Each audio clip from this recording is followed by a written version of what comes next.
Welcome back to U.S. Farm Report. Trusted, timely, tradition. Well, the drought situation across much of the plains has not improved this year. And farmers across a state that typically accounts for a quarter of the winter wheat production in the U.S., they're now staring at a bleak picture as winter wheat worries continue to grow. We are ready to plant, but because it's so dry, we have not. Doug Kiesling is playing the waiting game with his farm ground this year near Lyons, Kansas. In central Kansas, it's been pretty dry. The latest U.S. drought monitor shows 43% of the state is seeing the most severe level of drought, as dry conditions are variable across the state. It's amazing. If you go 30 miles east of me, it's wetter than it is here, obviously. But as you go from here towards southwest Kansas, it's about as dry here as it is in southwest Kansas, which what we're not used to. But it's been dry like this for almost a year. He says that variation is proof with this year's winter wheat. There was a lot of wheat that went in after fall crops, like after corn or soybeans, that did not germinate until later in the winter because it was so dry. Matter of fact, we had some wheat that did, in severe cases, that did not germinate until January or February when there was a light snow. USDA's crop progress report earlier this week shows more than a third of Kansas's winter wheat crop is rated in very poor condition. Nearly another third is rated poor. Kansas Wheat Commission says wheat growers across much of the state are worried about their wheat crop. Wheat is a pretty resilient crop, so it can hold on in some dry conditions. But especially as you get closer to southwest Kansas, a lot of it just didn't emerge in the fall.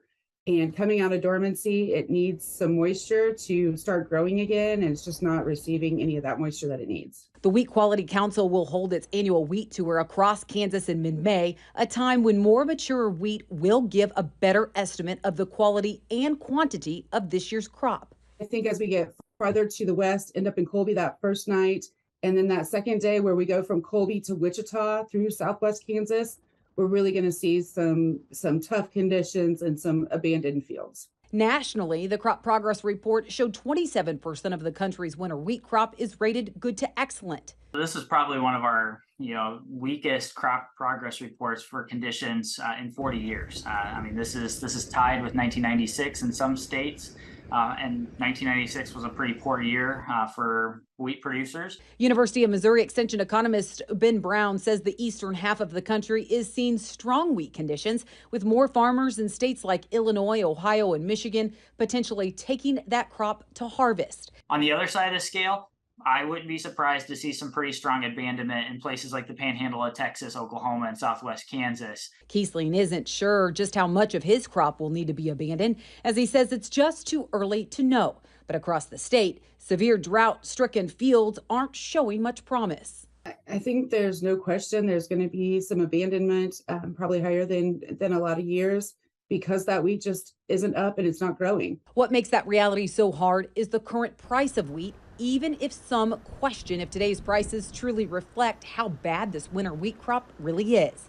There's understanding that, yes, we're dealing with, less room to err here, if you will, but we've still got a pretty healthy, global wheat picture, even with some of these challenges here in the United States, and then certainly with the continued challenges in the Black Sea region. The future of the Black Sea Grain Initiative is currently very murky. The Russian ag minister says Russia won't renew the grain deal until the West's sanctions on Russian food and fertilizer are lifted. But there's also conflicting reports on if the latest grain deal extension was for 60 or 120 days. Every time we've seen this kind of come around in these flares, that it doesn't look like the grain deal is getting renewed. We've seen a 25 to 50 cent rally in the wheat market, and that's just kind of the nature of the game right now. Dan Bossi of Ag Resource Company says intense challenges in Ukraine are dimming the outlook for their upcoming crops. The Ukrainians are struggling mightily, as you can imagine. They can't find fertilizers. Seed supplies are several years old. The price of diesel is now up to $34 a gallon. Imagine farming with that. And so, numbers will be coming down. This year's Ukrainian crop export program will be well below last year. And he says as Russia works to gain control of its domestic grain export program, it could be Russian farmers who suffer. We still believe he'll be able to get some technology from Syngenta and maybe Bayer and some others on the seed side. But longer term, I think there's going to be a drag in production out of the Black Sea in general. As Kansas farmers work to provide the wheat needed for the rest of the world, Kiesling says the reality is tough, but the drought hasn't completely wiped out hope of producing at least some type of crop this year. Farmers as a whole have a lot of faith that there will be rain. And so I'm trying to be as optimistic as I can, even though sometimes some of these conditions behind us don't always look it. We have faith that we will get rain.